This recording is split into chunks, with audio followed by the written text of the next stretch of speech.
Mga sis, ayan yung nag-harvest ng corn kanina, no. Nakita nyo yung isang tractor may sumunod na sa kanya kasi punong-puno na yung kanyang lagayan.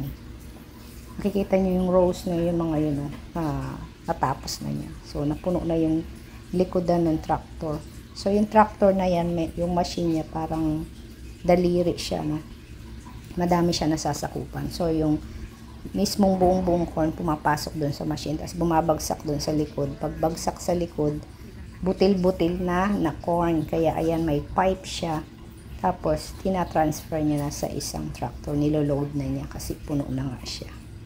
So ganyan ka high-tech ang pag-harvest ng corn dito sa Amerika, no. 2 tao lang, kahit ilang hektarya yan, madali lang nilang matapos kasi nga yan, paglabas ko nga kanina tapos na pala sila. Wala akong malay, pumasok lang ako sa bahay. So, napakabilis ng proseso ng pag-harvest ng mais dito. Yan, nakikita nyo na niloload yung corn. So, pag summer dito talaga at fall, busy ang mga farmers magtanim, mag-harvest. So, kasi malapit na ang taglamig uli dito.